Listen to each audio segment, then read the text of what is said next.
નમસ્કાર દોસ્તો, સ્વાગત છે તમારું મારી ગુજરાતી સ્ટોરી ચેનલમાં। વીર મોખડાજી ગોહિલ, પીરમબેટના સિંહ અને દરિયાના બેતાજ બાદશાહ। પ્રસ્તાવના: ગોહિલ વંશનું તેજ સૌરાષ્ટ્રની ધરતી સંતો અને શુરાઓની ધરતી છે। ઈસવીસનની 14મી સદીમાં જ્યારે દિલ્હી સલ્તનત આખા ભારત પર પોતાનો પંજો ફેલાવી રહી હતી, ત્યારે ભાવનગરના દરિયાકાંઠે એક એવો મરદ પાક્યો હતો જેણે દરિયાને પોતાની જાગીર બનાવી હતી। તે હતા સેજકજી ગોહિલના પૌત્ર અને રાણોજીના પુત્ર મોખડાજી ગોહિલ। પીરમબેટનો વિજય અને નૌકાદળની સ્થાપના। મોખડાજી બાળપણથી જ અત્યંત પરાક્રમી હતા। તેમણે જોયું કે ખંભાતનો અખાત વેપાર માટે ખૂબ મહત્વનો છે, પણ ત્યાં દરિયાઈ સાચિયાઓનો ત્રાસ હતો। મોખડાજીએ રણનીતિ ઘડીને દરિયાની વચ્ચે આવેલા પીરમબેટ ટાપુ પર હુમલો કર્યો। ત્યાં રહેતા સ્થાનિક કોળી રાજાઓને હરાવીને તેમણે ટાપુ પર કબજો કર્યો અને ત્યાં અજય કિલ્લો બાંધ્યો। તેમણે પોતાનું શક્તિશાળી નૌકાદળ તૈયાર કર્યું। તે સમયે ભારતમાં બહુ ઓછા રાજાઓ પાસે દરિયાઈ સૈન્ય હતું। મોખડાજીએ જાહેર કર્યું કે ખંભાતના અખાતમાંથી પસાર થતા દરેક જહાજે સુરક્ષાના બદલામાં દાણ એટલે કે ટેક્સ આપવો પડશે। જે જહાજ કર ન આપે તેને મોખડાજીના સૈનિકો કબજે કરી લેતા। આ રીતે તેઓ દરિયાપીર તરીકે ઓળખાવા લાગ્યા। વિવાદનું બીજ: વેપારી વીરચંદનું જહાજ સત્ય ઘટના મુજબ દિલ્હીના સુલતાન મોહમ્મદ બિન તુઘલકના ખાસ વેપારી વીરચંદનું એક કિંમતી જહાજ દરિયામાં જઈ રહ્યું હતું। આ જહાજમાં સોનું, તેજમતુરી, કિંમતી રેતી અને મસાલાઓ ભરેલા હતા।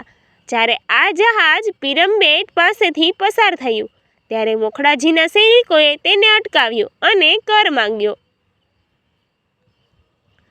અભિમાની વેપારીએ દિલ્હીના સુલતાનનું નામ દઈને કર આપવાની ના પાડી। મોખડાજીએ ગર્જના કરી, દરિયામાં તો મોખડાજીનો હુકમ ચાલે, પછી ભલે તે દિલ્હીનો સુલતાન હોય કે બીજું કોઈ। તેમણે આખું જહાજ જપ્ત કરી લીધું। વેપારી વીરચંદે દિલ્હી જઈ સુલતાન મોહમ્મદ બિન તુઘલકને ફરિયાદ કરી અને ઉશ્કેરણી કરી કે એક નાનો રાજા દિલ્હી સલ્તનતને પડકાર ફેંકી રહ્યો છે।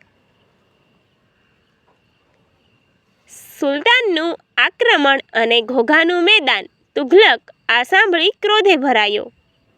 ઈસવીસન 1347માં તે એક વિશાળ લશ્કર લઈને ગુજરાત આવ્યો।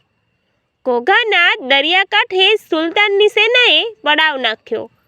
મોખડાજી પીરમબેટમાં સુરક્ષિત હતા, પણ સુલતાને યુક્તિ વાપરી। તેણે ઘોઘાના નિર્દોષ લોકોને હેરાન કરવાનું શરૂ કર્યું, જેથી મોખડાજી બહાર આવે।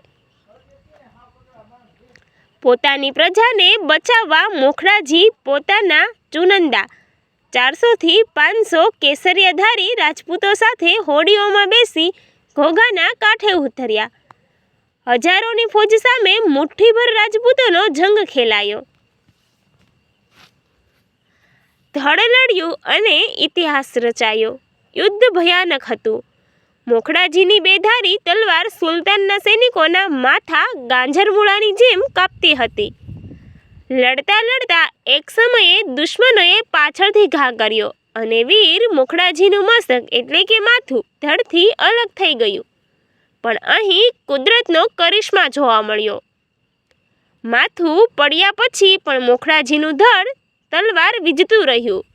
કપાયેલા માથા સાથે મોખડાજી લડતા રહ્યા અને સેંકડો દુશ્મનોને ખતમ કર્યા।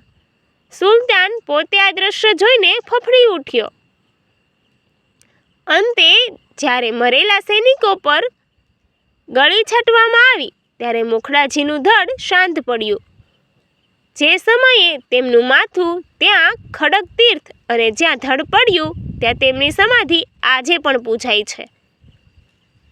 ઉપસહાર: વીર મોખડાજીએ ગોહિલે સાબિત કર્યું કે ક્ષત્રિય માથે માથું આપવું સહેલું છે, પણ ટેક છોડવી મુશ્કેલ છે. આજે પણ ભાવનગરના રાજવીઓ જ્યારે ગાદી પર બેસે છે ત્યારે મોખડાજીને યાદ કરવામાં આવે છે. ઘોઘાના કિનારે મોખડાજીની દેરી આજે પણ ગુજરાતના ગૌરવશાળી ઇતિહાસની સાક્ષી પૂરે છે. Thank you. અમારી આવીને આવી વાર્તા જોતા રહો. અમારી ચેનલને લાઇક, શેર અને સબસ્ક્રાઈબ કરવાનું ભૂલતા નહીં.